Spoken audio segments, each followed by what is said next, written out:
Good evening, folks. It's Diamond with the Oppenheimer Ranch Project, Magnetic Reversal News, Sacred Geography, and Shinrin Yoku, bringing you a grand solar minimum. Update Tuesday, February 21st, around 9 p.m. Mountain Time 2023. A 5-magnitude earthquake struck in Bárðarbunga just hours ago, and there are many more quakes island-wide. Take a look at that. We're going to be keeping a close eye on Iceland. But the big story tonight, from historic blizzard to record heat, extreme weather is about to slam the U.S. Keep calm. It's boom time. Now, a freak forecast. Half of the U.S. is set to freeze while the other half faces record high temperatures. Nice try, but only less than a quarter of the country will be in potentially record-setting territory, just the southeast, and that will rapidly come to an end in just the next 48 hours as millions brace for major coast-to-coast winter storm, including the northeast. New York is bracing for a cold snap as the severe storm moves across the U.S. This is going to be record-breaking in many areas. And many people in the Northeast have been complaining about how weak the winter has been. Well, they are about to get buried. Let's check out the forecast. Moderate, major, and extreme winter weather impacts expected from the West Coast to the Northeast Coast. A massive winter storm will impact the Four Corners region and the Central Rockies into the upper Midwest and New England in the next few days, while a slowly developing storm will drop down the West Coast to deliver mountain snow and even low elevation snowfall, perhaps even to the coast in areas like Washington and Oregon and even California. All of these locations will see moderate to extreme winter impacts, with travel not advised in the upper Midwest and even in our region due to blizzard conditions. There are dozens of counties in multiple states with winter storm watches and warnings and blizzard conditions in the red. Click on your county for updates to get up to speed with what's happening. Now, here's the system developing in the west. It is going to rapidly drop down the Sierra spine in the next 6 hours, and that low will jump over in the morning to the Four Corners region, and it will bomb out here. Take a look at the depth and the thickness of this snow. Ho, ho, ho. And it will take at least 6 hours before it rapidly moves and devolves over to the east. So most of the snow in the upper Midwest Wednesday, but by Wednesday night into Thursday morning, we could see a major ice band here. And through Thursday, that ice is going to persist all the way up into the northeast before the back end of the system follows it with freezing cold Arctic chill behind it. Another system moving into the west here. Let's take a look at the snowfall totals. Now, the full run-out model is showing epic snow totals in the Northeast, and we predicted up to 7 weeks ago that in the first week of March, the Northeast would receive a blizzard, maybe 2. And who knew? We were probably right, as the models continue to favor multiple nor'easters in the first week, 2 of them, of March, just like we predicted. So let's walk this through. Here's the next 12 hours. Snow is going to be heaviest in the Cascades as it begins to develop the low here right above northern Utah. You can see how heavy the snow is going to develop there. Boom! And by morning, the Four Corners region will experience the wrath and the fury as Wednesday afternoon, the storm rapidly moves across the upper plains. Take a look at that. There should be at least 8 to 10 inches of snow by midday in southern Minnesota. Say it ain't soda, but it is. And then there'll be even more early morning Thursday, mid-afternoon Thursday. That storm's going to rip across Michigan and New York. Take a look at that. A nice swath of 16 to 18 inches there. And then it's going to cover most of the Northeast by Friday. And then another system will move through the region, adding insult to injury and more snow to the Northeast by March 1st.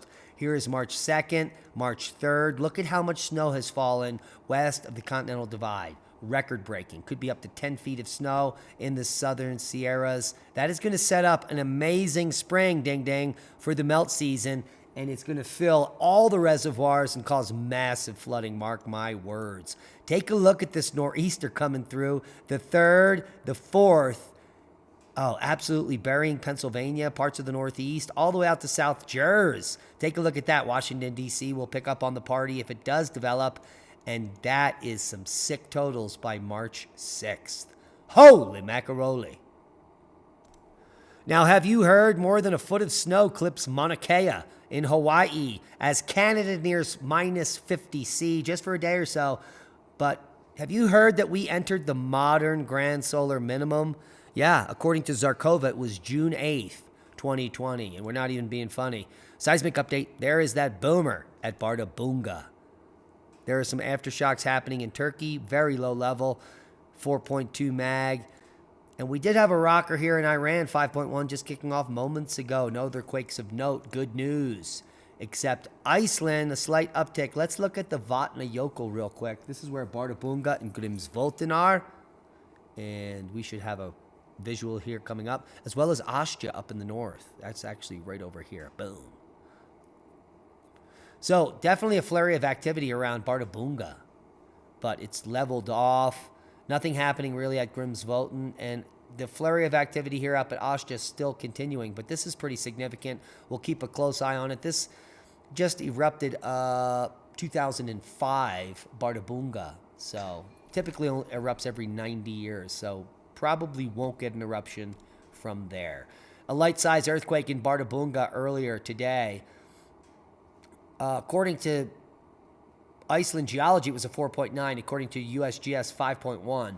This is because of inflation that is now happening at Bárðarbunga and has been going on since the end of the Hallahun eruption of 2015. Earthquakes with this type of magnitude are going to happen once or twice a year until Bárðarbunga volcano is ready for the next eruption. And that could take decades. There are going to be smaller earthquakes between larger earthquakes, according to the news. This earthquake was felt in Iceland by people in Akureyri. Hope I said that right. Worldwide volcano news update. Not much going on here. We have more activity from Karangitang, which just came on the map. Popo as well. Semaru, Shivalush, Tukono, Reventador, Sangay, Sakurajima. Nothing spectacular. The monthly updates are in on Cotopaxi, Reventador, and more. So check the links below because everything we talk about is linked below the video. Here we're going to take a quick look at Discover Solar Wind at the X-Flare geomagnetic storm that never happened. Absolutely nothing. Complete embarrassment to anyone who predicted something. Now, we did have some M flares over the last 24 hours. In fact, an M4.4, an M4.7, an M5.0, all coming from the same active region 3, 2, 3, 4. Al Gore's Abor. Here's 3234, new region just turning across the limb. And let's take a look at the latest HMI intensity and see where that sunspot is now. There, it's developing a little. It's a little darker. But overall, the disk has some inactive spots, and it's not loading. We have totally overloaded the system. Let's take a look at some of those CMIs and some of those M flares. Boom! Boom, boom, boom. Now, none of these are Earth-facing or have Earth-facing components, but it's always fun to look at a SOHO video. Maybe we'll pick up a sun-diving comet in here. You know, it's anyone's guess. Maybe a UFO. Maybe Nibiru will show up. Who knows? Moving along to real science, the WSO solar polar field strength here. We already had a major earthquake at the solar polar reversal of the southern field. This was the Turkey quake. We were waiting for the northern field to cross. That probably won't happen for some time. It typically takes several months between the crossings and up to a year or more in some cases. So as you can see, the northern field has kind of curved back up, so it's going to have to drop back down in this time to come. So there is still further chances of large earthquakes based on the solar polar field hypothesis. Now, what isn't a hypothesis when we have geomagnetic storms? We have auroras, and we did in fact have auroras a few days ago up in Iceland and Norway and the Arctic and even Canada, but at the same time in Tasmania, they were having a light show. Ho, ho, ho.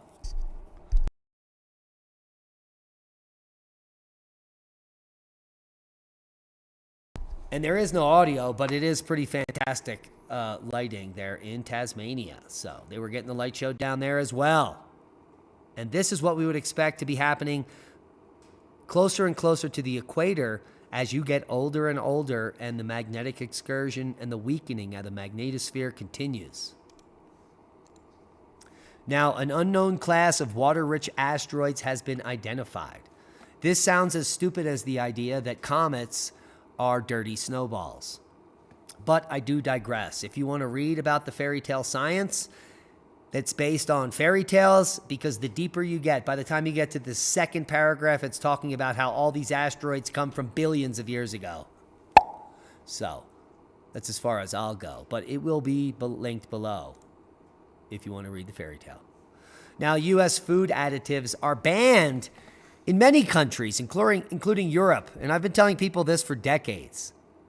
Now, experts say what Americans are eating is almost certainly making us sick. And I concur. And if I have to say this at the top of my lungs for 8 more years, I will continue to say it. Things like brominated vegetable oil, or BVO, potassium bromate, titanium dioxide, azodicarbamide. That's yoga mat right there. And propylparaben. All this is garbage, banned all around the world because it's toxic and questionable and harmful to humans. Yet it's in all of our processed food, including the cheapest breads. So if you're looking to save a buck and get some cheap bread and it's $1 a loaf, it's going to have yoga mat in it and many other plastics and potassium bromate and other garbage. But it's worth it because you saved $1. Now, did you ever ponder how long a strand of human DNA is? Well, someone asked me the question the other day, and the answer I gave them, they laughed at me. I said, it's about 7 feet long. And they're like, that's impossible. There's trillions of DNA in like a small area of our body. How could they be 7 feet long? That makes no sense. Well, that's because you have no sense. And the DNA strand is not elongated out 7 feet long. It's way different than that, and it's compartmentalized in our body. Certain things make certain parts of our DNA, but our DNA strand sequence, the entire sequence, is quite long. And according to all of the experts who have sequenced the DNA, they claim that the length of the DNA is between 1 and 5 meters in all of the accounts. So that's between 3 and 15 feet long. So 7 feet is right in the middle and probably right on the money. What's not on the money, and it's not funny, is the toxic waste nightmare in Palestine, Ohio. Yes, East Palestine. But thankfully, the EPA has stepped up, I think. Not that we trust the EPA to do anything correctly. They toxified the rivers here in southwestern Colorado by poking a hole into some acid mine drainage and drained like nuclear waste into, well, that's a whole nother story here in Durango. Another Superfund site that was created by the EPA because of their malfeasance. But now EPA is demanding Norfolk Southern handle all the cleanup after the Ohio toxic train wreck. You know why? Because they don't want to pay for it, and it will cost billions of dollars. And they are threatening consequences, so we'll see how this develops, because the people in East Palestine deserve some recompense, because most of them are going to die probably in the next decade or so. Now, Russia's Putin issues new nuclear warnings to the West over the Ukraine. And it's not because Putin is escalating the war, it's because Sleepy Joe is. And I hope you watched some of the things he said over the last 48 hours. It's absolutely embarrassing. And that's a boom to knowledge. Proper prior planning prevents piss-poor performance in an embarrassing world where Sleepy Joe is rapidly running us into World War III. Where will you be, and will you be prepared? Like we say, be prepared, not scared. Subscribe to the channel if you haven't. Share this with like-minded people. Become a Patreon. Support the work we do. There's a lot of work coming up. And that's a boom.